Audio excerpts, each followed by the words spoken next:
afternoon, everyone. Thank you for joining.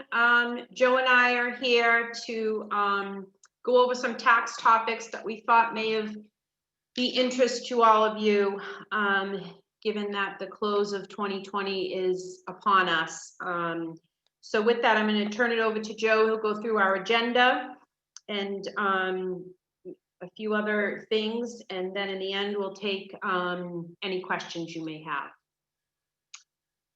So today what we're going to do, we're going to start off, I just found this interesting. We have the tax tables from 60 years ago, but thought that might be something nice to look at. We have some special notices about retirement accounts and distributions from them. Then we're going to talk about some potential changes that President-elect Joe Biden has discussed for the upcoming future, including corporate tax items, FICA taxes, personal tax rates / deduction limits, estate tax exemption, and other credit items. And then we're going to talk about some solar energy credits and some educational opportunities. So I apologize if the screen is a little blurry, but if you notice, back in 1960, just 60 years ago, if you were married and you made over $3 million, $3,102,000, your tax rate was 91%. So every dollar after that, you were basically taking 9 cents home and sending 91 cents to the government. We were in the midst of the Cold War, so, they were trying to bulk up our military arsenal as well as pay for the interstate highway system at this time. But it's just kind of interesting, we all think that 37% is so high and it's outrageous, whereas just 60 years ago it was 91%, almost 2.5 times that amount. So I'm hoping that makes everybody feel so much better, right? On this wonderful topic we have. So in 2020, your required minimum distributions, they have been suspended. So if you have not taken one yet in 2020, you do not need to. What happens if you already have taken an RMD in 2020? Well, it kind of depends. So if you took it before February 1st, there's not much that you can do. If you had taken it between February 1st and August 31st, you can put it right back in, no problem. If it's after that and it's been between September 1st and now, if you've had it for less than 60 days, it can be returned back into your IRA, will not count as income. If you've taken it out, let's say you took it out on September 1st, it's past that 60-day window. Unfortunately, at this time, it cannot be returned. But if you are able to return it, you can roll it back into the same retirement account, or you can create a new one, put that money back into. And if you're turning 70 and a half in 2020, your RMDs won't be required until the year you turn 72. Another interesting thing is, so between 2015 and the end of 2019, if you inherited an IRA, it had to be distributed within your entire lifespan. So if you, let's say, left an IRA to a 10-year-old, they'd take the average lifespan of 78 years old and say, okay, over the next 68 years, you have to distribute the entire IRA account. Not that way anymore. 2020 with the Secure Act changed it. These IRAs must be completely liquidated within 10 years. So just to confirm a little bit, for anybody who turns 70 and a half this year in 2020, the required minimum distributions are not mandated until you turn 72. A lot of people have some confusion about that. So the new RMD age starting in 2020 is 72. And then the inherited IRA, many of us do inherit IRAs as part of an estate. And, this could be a significant impact on your taxable income going forward. So if either of those situations apply to you, please give us a call. We are going to go through a tremendous amount of information in this short amount of time that will take you some time to digest. So, realize you can reach out to us at any time with any questions. And also just one thing to note, if you turned 70 and a half last year in 2019, your RMDs are still required going forward. They didn't grandfather people in. If you turn 70 and a half before 2020, old rules apply to you. So early distributions from your retirement account. So with the CARES Act, there was a waiver of the 10% penalty on certain reasons. The IRS has come out and said that these 5 reasons are okay and they'll waive the 10% penalty. It's kind of similar to how it is now. Whereas if you have it for a qualified reason, you can get the 10% penalty waived. So these new reasons are whether or not you've been diagnosed with a COVID-19, and it has to be with an approved test. Your spouse or dependent was diagnosed with an approved test. You experienced adverse financial consequences as a result of being quarantined, furloughed, laid off, or having your work hours reduced due to COVID-19. You experienced a lack of childcare due to COVID-19 and suffered financially. Or you closed or reduced your hours of a business that you owned and operated due to COVID-19 and you suffered financially. So you can't say, oh, I worked at a doctor's office and because I used to work 40 hours a week, now I only work 30 hours a week, I'm going to take money out. Well, you may be able to charge more. If you went from 40 hours to 30 hours and lost money, then it's something that can be examined. And this applies to up to $100,000 of distributions. Another thing that you can do is you can divide up your distributions over the next 3 years to recognize less income all at once. So let's say you take out $9,000 of income or $9,000 in 2020. Instead of recognizing all $9,000 in 2020 and having to pay the taxes next April, what you can do is you can recognize $3,000 in 2020, $3,000 in 2021, and $3,000 in 2022, and you'll recognize it over those 3 years. You can, of course, elect to take all $9,000 of it out and pay the tax on it now, or you can spread it out like that. There's also some certain provisions about returning money that you've taken, like using it more as a loan. Please talk to us about that. There's a lot of different aspects that need to be considered before you do that. So it's not as easy as just taking the money out and moving on. Okay, so now we're into these potential new changes. And first, I want to show you off how on the left-hand side of the screen, it's going to be the current tax plan that's in place. And then on the right side, it's the proposed tax plan that Joe Biden has been discussing. So right now, all corporate income is taxed at 21%. It's flat across the board. Joe Biden's talked about raising that to 28% and also reintroducing the alternative minimum tax on book income for certain large corporations. Trump's 2017 Tax Cut and Jobs Act got rid of that. Foreign earned income by U.S. corporations right now is taxed at 10.5%. Joe Biden wants to double that to 21%. Biden's plan also talks for tax credits to incentivize infrastructure, green technology, bringing people back from layoffs and providing retirement savings, as well as tax provisions that would punish exporting jobs overseas. One of the big things about this is the FICA tax. So right now, only the first 137,000 in 2020, 142,800 in 2021 is taxed. If you're an employee, it's 6.2% to you, 6.2% to your employer. If you're self-employed, it's 12.4% that you pay on your taxes. So Trump's also talked about forgiving the FICA tax. He really does not care for this. He wants payroll taxes eliminated. And Republicans are currently trying to repeal the 3.8% Medicare premium. That was the oral arguments held in front of the Supreme Court last week. Biden's tax plan, on the other hand, though, he wants to tax the first 137,000 as it is, and then any income over 400,000 would be taxed at an additional rate, and it's going to be the same rate, 6.2% for employees or 12.4% for the self-employed. Biden also wants to keep the 3.8% additional Medicare premiums. So we did a quick example here just to show you what the difference.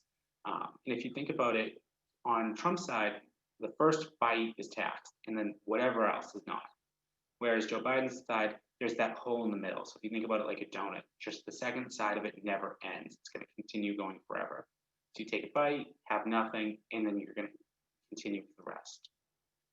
So in this example, we said you made $900,000. Under Trump's tax plan, the most you would pay if you were an employee was $85,37. If you were a self-employed person, you'd be paying close to $17,000.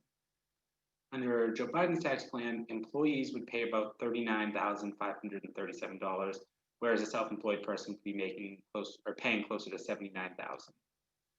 So it's kind of a really large jump for not much.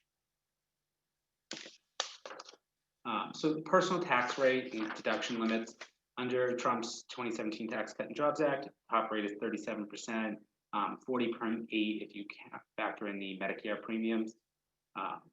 Itemized deductions are unlimited. State and local taxes, you're capped at $10,000. And your capital gains rates are 0, 15, or 20%, and then 23.8% if you make over a couple hundred thousand capital gains.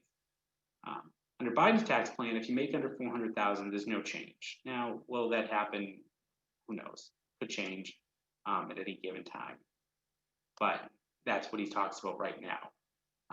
Biden also wants to restore the top tax bracket to 39.6% or 43.4% with Medicare, like it was before the 2017 Tax Cut and Jobs Act. That's 2.5%, but still it's a lot. Itemized deductions are going to be capped at a rate of 28%, and deduction phase out is going to be reintroduced. We're going to show you on the next screen what that means, but this can be devastating to some. Joe Biden also wants to take away the state and local tax limit, which is interesting. State and local tax limit usually only applies to wealthier, high income, high tax states like Connecticut, Massachusetts, New York, California. And it's also not one of those things that a lot of low income individuals have to deal with. It's kind of interesting that Biden threw this in. Maybe it's an appeasement to try to get the rest of the plan passed. Who knows? And then another really interesting or really important point to mention is that under Biden's tax plans, if you have over $1 million of income, not capital gain income, it's any income, you lose the beneficial treatment of capital gains. So you're either going to be taxed at your normal tax rate of 39.6%, really 43.4% with Medicare premium. That's a large issue, and we'll show you that one later. So if we go through the itemized deduction limits so let's say that you have $1 million of income in 2020, and you paid $50,000 to state and local taxes, and that you paid $50,000 to your mortgage company in interest. So your total itemized deductions under the 2017 Tax Cut and Jobs Act, you're going to have $10,000 for state and local, that's the max, and then you're going to have $50,000 for mortgage interest. That brings your total itemized to $60,000 and your taxable income to $940,000. Your tax savings from that deduction of $60,000 is roughly $22,200. Under Joe Biden's plan, you're going to have state and local deduction of $50,000, mortgage interest deduction of $50,000, for a total itemized deduction of $100,000. Then you have to factor in the piece limitation, which is 3 cents on every dollar over $1 million or over $400,000. So for this, it'd be $18,000 of your itemized deductions being reduced, bringing down your taxable income to $918,000 compared to $940,000 earlier. Now that it's capped at 28%, you're only going to get $760 or $700 benefit basically, which is not much. You're thinking, oh wow, I can take this extra $40,000 of state and local taxes as a deduction, but it's not really helping you. Your mortgage interest, that being capped at 28%, it is handicapping you more than it's benefiting you. Under the estate tax, so under the current exemption is 11.58 million. The tax rate is 40%, and you get a step up in basis upon inheritance of the fair market value at the time of death. That is really important and really strong. Under Biden's proposed tax plan, it's a $3.5 million exemption. The tax rate goes to 45%, and there's no more step up in basis. So this is going to be a large thing. Just interrupt for a minute. So a couple of things. Some of you may be saying, gosh, why are you using such income numbers that are so high? It doesn't really apply to most of us. The reason we did that was to show the changes in the tax code, that the benefits really aren't for the lower income side of things. For the lower income side of things, not much has changed. It's really for the higher income side of things that things start to make a difference. or the benefits don't seem as real as the previous administration. Now, under this federal exemption, again, we all may say, oh, 3.5 million, that's a lot of money. In this neck of the woods, the average selling price of a home is between 750,000 and $1 million. So you have to, that, if you sell your home for $1 million, or your home is valued at $1 million, that goes against the 3.5 million. So between your home for $1 million and all other assets you may have, retirement, any cash, investments, any, furniture, any art, all of your assets are valued. If they are above $3.5 million, if they are 3.501, you're going to pay, or your estate is going to pay 45% in taxes. So although this may seem far away, it might not be. And that step up in basis that we were talking about, and here's a really good example of why it's so important. So let's assume you inherited a piece of art from your grandfather. He purchased it for $25 at a flea market. Upon his death, the painting's appraised for $50,000. 2 years later, you find a buyer that's willing to pay you $60,000. Under the current tax plan, your gain is only $10,000. You got to step up in basis. Your basis in it is $50,000, and then $60,000 is the selling price, so that's only the difference. Right now, your capital gains are either $0, $1,500, $2,000, or $2,380, depending on what tax bracket you're in. Under Biden's proposed plan, without that step up in basis, your gain is now $59,975. Now, it may seem like, okay, well, it was a $25 purchase. You don't know what that purchase price was. So it leads the area for the IRS to come in and maybe try to substitute the value. They may try to come in, it's going to be a messier situation. Depending on your rate, though, this gain could then result in 0%, $0, $89.96 in capital gains tax, almost $12,000, over $14,000, or if you're in that high, over $1 million of income tax bracket, $26,000. You're almost paying half of your gain to taxes right there. So the other credits that Joe Biden's been talking about is a first-time home buyer credit of $15,000, increasing the maximum child independent care tax credit, increasing that from a max of 35% of up to $4,000 for the first child to for the first $16,000 for all of your kids, or 50%. So chance, you're going to go from having a max $2,100 to $8,000. Increasing the child tax credit from $3,600 to $3,600 for kids under the age of 6, or $3,000 if your child's between the age of 6 and 17. Refundable credits to limit insurance premiums, including long-term care insurance, to 8.5% of your income. So if you're paying a lot of your income to health insurance, that's going to come in to benefit you. You're going to get a credit on your taxes, or so he wants it at least. And then your retirement contribution benefit, it's limited to a flat 20% rate instead of marginal rates. And I'm going to show you right now, if you were to make the top tax deductible contribution to your 401k, $19,500 in 2020. So if you're in the 10% tax bracket right now, you're getting a savings of $1,950 on your taxes. If you're in the top bracket, you're getting a savings of $7,215. Under Biden's plan, everyone gets the same benefit, $3,900. Doesn't matter if you made 100,000, doesn't matter if you made 100 million, you're getting the same benefit. So it also doesn't, it's supposed to be more equal across the board to save retirement. I'm just going to go back to the refundable credit on the insurance premiums. To give you an example, this was actually great. I thought I was very pleased to see this. Let's say your income was $10,000. Under Biden's plan, he's saying that your health insurance and all insurances, including long-term care, can only be $850. So that's a pretty good benefit, and I have no idea how that's going to happen, but if it does, then that's a big deal for all of us. Okay, so now we're talking less about proposed tax plans, and now we're talking about some items that are gonna need to be in your mind for 2020 and 2021. The solar energy credits, those are set to expire at the end of 2021. So if you're considering putting solar panels on your house, do so within the next year or so.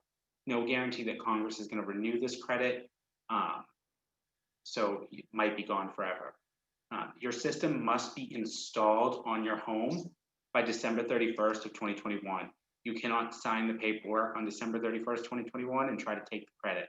They find out, they do an audit, they will remove the credit. This has happened before. So in 2020, you're gonna get a 26% credit based on the cost of the system. So, solar panels are still expensive. So 26%, you're talking at least couple $1,000, maybe upwards of 15 to 20. It goes down to 22% in 2021. So less of a benefit, but still it's money to think about. And then some educational opportunities that have come up.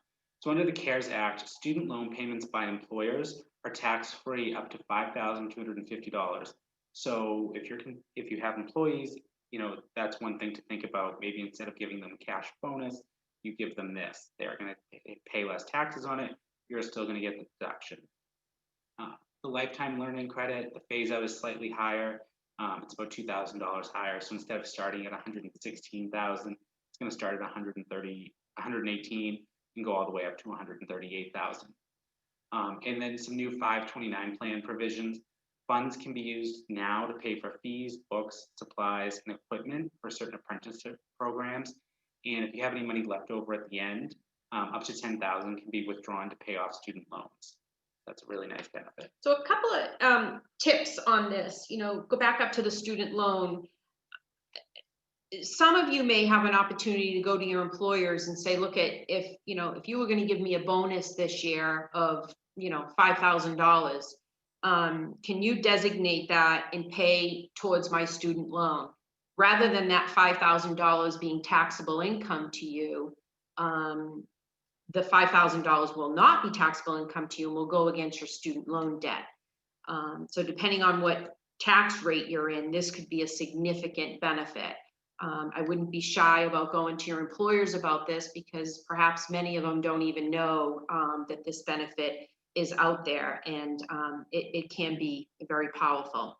The lifetime learning credit, basically what this is saying is, for all of us who have kids in college, if our adjusted gross income is above $138,000, then we don't benefit at all from the lifetime learning credit. So it's the phase out, although it increased, it's still rather low for a married couple filing joint. And again, the 529 provisions to include, apprenticeship programs for students looking to do something other than going to a 4-year college, plumbers, electricians. Which is great, because when you started these plans, you had no idea what they were going to do later in life. Yeah.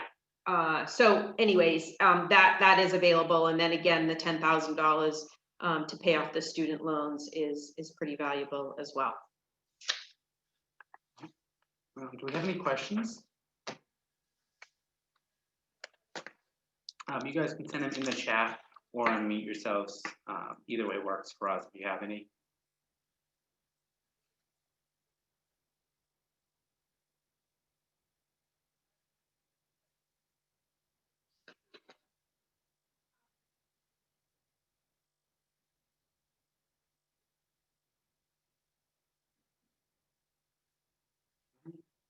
All right, looks like no questions. Oh, hold on. Oh, just a little thank you. The presentation will be sent to anyone. The slides can be sent, and we also record these and put them up on YouTube. Is it, Joe? YouTube and our website as well. So it'll be might be easier to find it on there.